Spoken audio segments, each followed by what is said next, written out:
What's up, everybody? This is Dan Phelps back again with Learning to Smoke, and today we're going to be doing some spare ribs. These spare ribs, I did them Texas style. Now, normally I'm from St. Louis, and I'll just do St. Louis cut off the spare ribs, but decided to just do them Texas style here, and also season it with just salt and pepper. And I smoked it on my brand new YS640 Yoder Smoker over here. So this is the very first time I'm using it. Let's follow along, and let's see how cooking on this thing goes, and also let's see how these ribs turn out. Don't forget to like, comment, subscribe if you like something you see here, or if you got something that you want to see in the future, please let me know. You want rib? I got rib. Rib.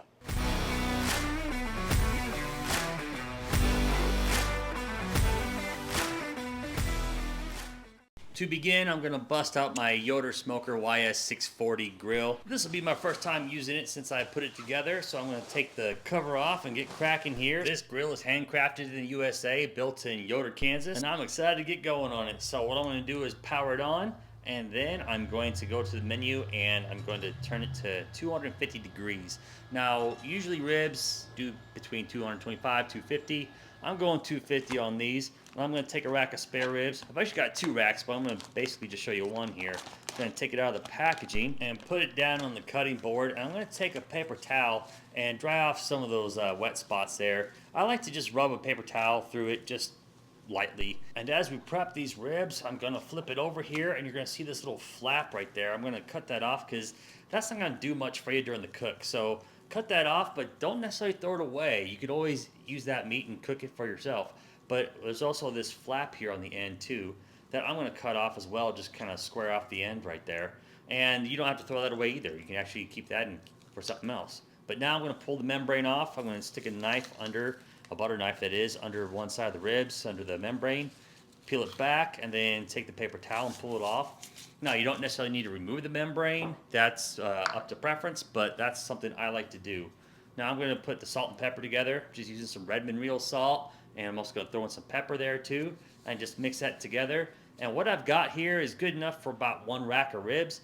Just make sure you do equal parts of both, and spread that along. I like to put that on the back side and rub it in, and then also flip it over and do it on the top side as well. And I like to go a little light on these, and so you'll see that as I spread that along, it doesn't show up a whole lot, but believe me, it has a pretty good salt and pepper flavor, even though it doesn't show up as much on camera. And now that the grill is ready at 250 degrees, I'm going to put them on the grill. I'm going to do 2 different racks though. I'm going to put 1 rack on the bottom and 1 rack on the top. I like to do that because, well, I like to party, but also this is my first time cooking in it, and I'm curious to see if they cook differently at all. So I'm going to leave those there and have them smoke for about 4 to 5 hours. And while I do that, I'm going to come back about every hour or so and spritz with a 50-50 mix of apple juice and apple cider vinegar. And the reason that we spritz is because we don't want these ribs to dry out on the outside. Now, usually barbecue, you like to get a good bark, but when it comes to ribs, you want it to be a little soft. You want to be able to bite through it really well. And I can make sure these ribs are cooking steady at the 250 degree range by using the app that comes along here with the Yoder. It's the Fireboard app, and the icon looks like this, and you go through the initial setup, and then you can also keep track and see the spikes, the drops, and the temperature of cooking with it.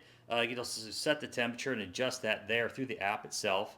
You can also leave little notes for yourself like I do here, which got to make sure to remind myself that I am awesome. And another cool thing you do here is that you can actually take pictures along the way. So you can take pictures and track your progress visually too, which makes it nice to look at the notes from what you're doing here and look at pictures to see how you're keeping track of your progress of your previous cooks there.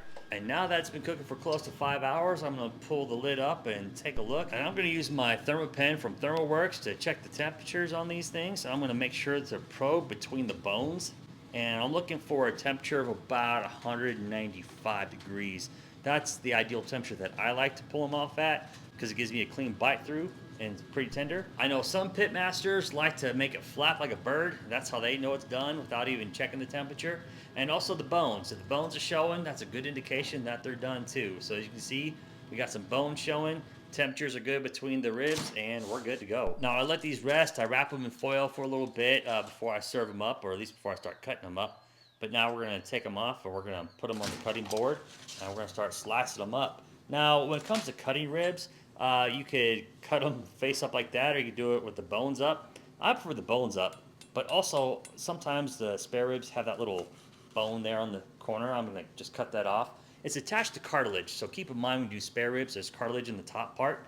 But anyway, with these ribs, like I say, you can cut through the top part, but as you can see here, yeah, I cut into the bone, so I'm not that great at that. So I prefer to put it bone side up, so that way I can see right where I'm cutting, and that way you get a more even cut on each rib each time. So I'm doing that, cut through them all, and I think I got a pretty good smoke ring here, which, keep in mind, smoke ring does not matter as far as taste goes, but anyway, I like the aesthetics of it. And now remember that each rack of ribs is going to have about 10 to 12 bones each. And while a rack of spare ribs can feed about 3 or 4 people, depends on your appetite, you probably have that whole rack all to yourself. I don't judge. I mean, if you see what I see, I won't blame you for eating the whole rack. Now that these things are done, I've got one right here waiting for us to eat. Well, actually, me to eat. I'm not going to feed it to you, sorry. If technology existed that I could do that, I would happily pass this through. Come on, let's work on this, Elon. Let's work on this, Google people. All right, here we go.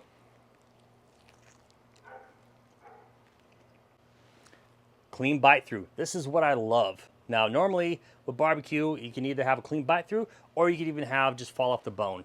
Now, some people love fall off the bone. Go ahead. If that's your prerogative, go with it. For me, I like a clean bite through. And the temperatures that you want to get with a clean bite through, you're looking at about 180, 195 degrees, somewhere like that. 195 degrees. Sweet spot that I aim for. If you want to fall off the bone, go about between 195 to 210 and you'll get it. A lot of times with rib recipes, we'll do all these fancy things to them. We'll, slather with mustard. Before we put on the binder, then we'll add a special seasoning that has like 10 or 11 different types of spices in it. We'll even wrap it in foil and put butter and brown sugar and honey and other stuff all over it, which, don't get me wrong, those are really good. I make them, I like them. But this, salt and pepper, that's all I put on it. And it is fantastic. You seriously gotta give these a shot. Feel free to go to my website and check out the full recipe there at learningtosmoke.com. Feel free to rewatch this video, pass it along to a friend, heck, pass it along to an enemy too. Hey, thanks for watching this video. Once again, I'm Dan Phelps, signing off with Learning to Smoke, and may your days be filled with good times, good friends, good barbecue. How many of these ribs do you dare me to eat? Let me know in the comments.